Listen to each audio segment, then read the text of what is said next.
अस्सलाम वालेकुम, मैं हूं रज़ा मेकन। आप देख रहे हैं IRK न्यूज़। आइए जानते हैं आज की कुछ ताज़ा तरीन अपडेट्स सदीक जान साहब से। मैं चाहता हूँ कि शुरू में ज़रा मैं आपको गुस्सा दिलाऊँ।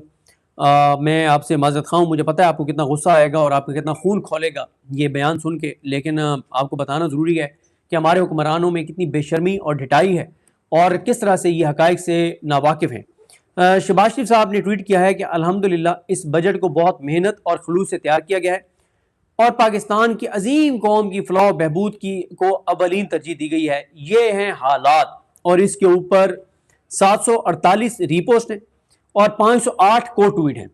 और को ट्वीट आप खोल लें तो मैं इस वक्त जो है ना वो आपके सामने इसको इसलिए नहीं पढ़ सकता क्योंकि शायद कुछ जो है वो ख़वातीन जो हैं वो भी वीडियो देख रही हों या कोई फैमिली में बैठ के सुन रहा हो तो ख़वातीन बैठी हों, तो ऐसी ऐसी चीज़ें लोगों ने शहबाज शरीफ साहब के बारे में लिखी हैं और लोगों ने शहबाज शरीफ साहब का इस अंदाज में शुक्रिया अदा किया है कि अगर शहबाज शरीफ साहब ये पढ़ लेंगे तो उनकी काफ़ी तसल्ली और तशफ़ी हो जाएगी और उनको रात को नींद भी बेहतर आ जाएगी अगर वो ये पढ़ लेंगे जो लोगों ने उनका जिस अंदाज से शुक्रिया अदा किया है।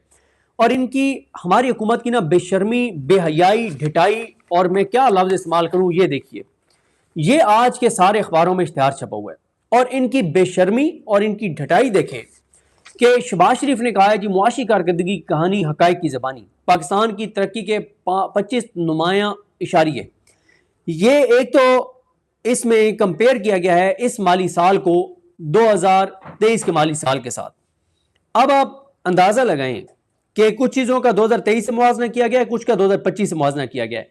23 में भी PDM की जाली सरकार मुसल्लत थी, 24 में भी यही थे, 25 में भी यही थे, 26 में भी यही है। 25 यानी निगरान सेटअप भी तो इन्हीं का तसलसल था ना 24 में या 23 में। हाँ, अब हालात ये हैं कि इनको अगर कंपैरिजन करना था, ये जो इन्होंने लिखा है कि माजी का तनाजुर, तो ये जो माजी का तनाजुर है यहाँ पे इनको 2021-22 इमरान खान का जो आखिरी साल था रिजीम चेंज से पहले उसके बारे में हकायक लिखने चाहिए थे कि क्या थे।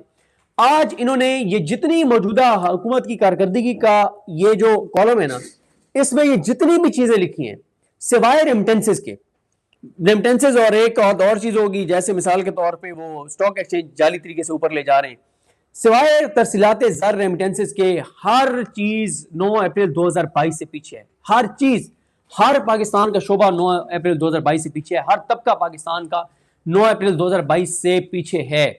और ये है इनकी बेशर्मी और ढिटाई। 15 अरब रुपए के इन्होंने 3 सालों में वफाकी हुकूमत इश्तिहारात दिए हैं मीडिया को, सोशल मीडिया को, जो एलानिया हैं, जो गैर एलानिया दिए हैं वो अल्लाह की जात बेहतर जानती है कितने दिए हैं।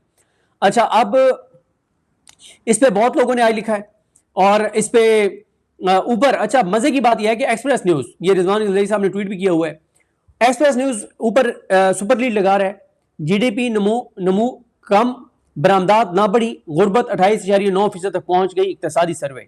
ऊपर खबर में कुछ और है जो कि फैक्ट्स हैं और जाहिर है ये मेरे ख्याल इरशाद अंसारी साहब की खबर थी, आज मैंने भी पढ़ी थी। अच्छा जी, इरशाद अंसारी साहब की खबर है और नीचे जो इश्तिहार है वो सारा झूठ पे मबनी। अच्छा हाँ, एक और चीज़ याद आ गई कि आज जो है वो पीपल्स पार्टी जो है वो 2:15 जो है वो नाराज़ रही है और फिर उसके बाद मोहसिन नकवी साहब गए हैं, उनको मनाया है। अली सलमान अलवी साहब ने एक स्क्रीनशॉट लगाया हुआ था कि 2024 में भी उन्होंने ड्रामा किया था। मैंने कोई 2-3 हफ्ते पहले एक इंटरव्यू में कहा था कि पीपल्स पार्टी को मनाना इतना ही आसान है जितना 4-4.25 साल की बच्ची या बच्चा जो रो रहा हो उसके मुंह में चूसनी दे के उसको चुप कराना आसान है, उतना ही आसान है पीपल्स पार्टी को मनाना। और ये मोहसिन नकवी तो इनका सिर्फ भरम रखने के लिए गए थे, असल तो बिलावल भुट्टो जरदारी को एक मैसेज किया गया था और वो मैसेज को बहुत ऊपर लेवल से नहीं किया गया था, बड़े नीचे के लेवल से किया गया था और तबीयत साफ हो गई थी, ये सर के बल चल के आने को तैयार थे, लेकिन फिर मोहसिन नकवी ने इनकी इज्जत रख ली और जाके कहा कि वो आपको मैसेज भी आया है तो बस छोड़ें और ये वो। तो बिलावल पहले से तैयार बैठे थे, उन्होंने कहा जी चलें चलें और बिलावल उनके साथ चल पड़े और आ गए। अंदाजा लगाएं इतनी इनकी तबीयत साफ। भाई आपकी हैसियत और औकात नहीं है, आपकी सीटें आपकी अपनी नहीं है, आप फॉर्म 47 के ऊपर हैं, आपको कोई लाया है, आपके सियासी जिस्म में रूह किसी और की फूंकी हुई है और जिसकी रूह फूंकी हुई है आप उसी को जवाब दें, आपने उसी को सजदा रेज होना है सियासी तौर पर। आपकी अपनी हैसियत और औकात ही नहीं है कि आप कोई स्टैंड ले सकें। अच्छा फिर एक और बात है, भाई पीपल्स पार्टी इसलिए नहीं आज नाराज होकर बैठी थी कि जी तनख्वाहदार तबके के ऊपर टैक्स जितना कम होना चाहिए था वो नहीं हुआ, नए लोगों पे टैक्सेस लग रहे हैं, पेट्रोल डीजल कीमतें और बढ़ेंगी, अनसर्टेनिटी बढ़ेगी, गुर्बत बढ़ेगी, बेरोजगारी बढ़ेगी, स्कूल से बाहर जो बच्चे उनका क्या बनेगा, लोग घरों के किराए कैसे अफोर्ड करेंगे, लोग बिजली के बिल कैसे अफोर्ड करेंगे, गैस के बिल कैसे अफोर्ड करेंगे, लोग सेहत की सहूलियात नहीं है। कोई अवामी इशू नहीं था। इशू क्या था कि जीबी में हमें हुकूमत सादा अक्सरियत के साथ दें, ये था इनका पर्पस। और आप अंदाजा लगाएं कि पाकिस्तान का बजट पास करवाने के लिए जीबी के लोगों पे ये जुल्म किया जा रहा है कि वहां पे इनको मुसल्लत किया जा रहा है, क्योंकि बजट पास करवाना है। और बजट पास क्यों करवाना है? क्योंकि इस निज़ाम को इंटैक्ट रखना है। इस निज़ाम को इंटैक्ट क्यों रखना है? क्योंकि इमरान खान का रास्ता रोकना है। तो ये देखें, मुल्क के फैसले इस तरह से हो रहे हैं। अल्लाह ताला रहम ही करे। मैं चाहता हूँ कि शुरू में ज़रा मैं आपको गुस्सा दिलाऊँ। मैं आपसे माज़रत ख़्वाह हूँ, मुझे पता है आपको कितना गुस्सा आएगा और आपका कितना खून खौलेगा ये बयान सुन के, लेकिन आपको बताना ज़रूरी है कि हमारे हुक्मरानों में कितनी बेशर्मी और ढिठाई है और किस तरह से ये हक़ाइक़ से नावाकिफ़ हैं। शहबाज शरीफ साहब ने ट्वीट किया है कि अल्हम्दुलिल्लाह इस बजट को बहुत मेहनत और खलूस से तैयार किया गया है और पाकिस्तान की अजीम कौम की फलाह बहबूद की को अवलीन तरजीह दी गई है। ये हैं हालात। और इसके ऊपर 748 रीपोस्ट हैं और 508 को ट्वीट हैं। और को ट्वीट आप खोल लें तो मैं इस वक्त जो है ना वो आपके सामने इसको इसलिए नहीं पढ़ सकता क्योंकि शायद कुछ जो है वो ख़वातीन जो हैं वो भी वीडियो देख रही हों या कोई फैमिली में बैठ के सुन रहा हो तो ख़वातीन बैठी हों। तो ऐसी ऐसी चीज़ें लोगों ने शहबाज शरीफ साहब के बारे में लिखी हैं और लोगों ने शहबाज शरीफ साहब का इस अंदाज में शुक्रिया अदा किया है कि अगर शहबाज शरीफ साहब ये पढ़ लेंगे तो उनकी काफ़ी तसल्ली और तशफ़ी हो जाएगी और उनको रात को नींद भी बेहतर आ जाएगी अगर वो ये पढ़ लेंगे जो लोगों ने उनका जिस अंदाज से शुक्रिया अदा किया है।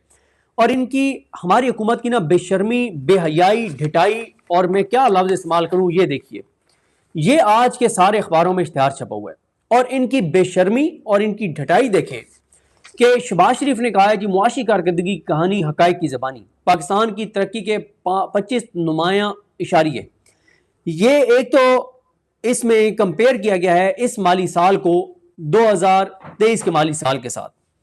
अब आप अंदाज़ा लगाएं कि कुछ चीज़ों का 2023 से मुवाजना किया गया है, कुछ का 2025 से मुवाजना किया गया है। 23 में भी पीडीएम की जाली सरकार मुसल्लत थी, 24 में भी यही थे, 25 में भी यही थे, 26 में भी यही है।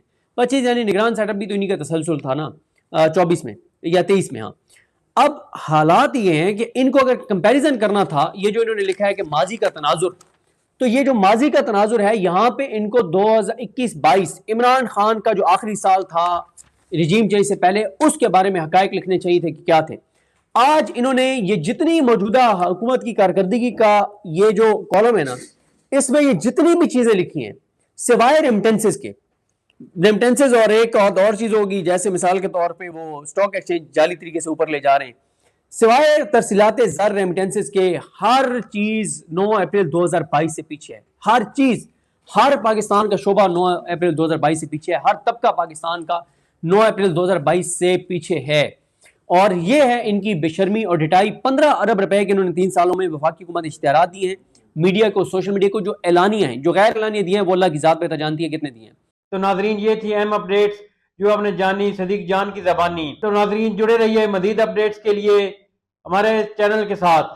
अपना और इस चैनल का ख्याल रखिएगा। इसी के साथ अपने मेज़बान रज़ा मेकन को इजाज़त दीजिए। अल्लाह हाफिज़।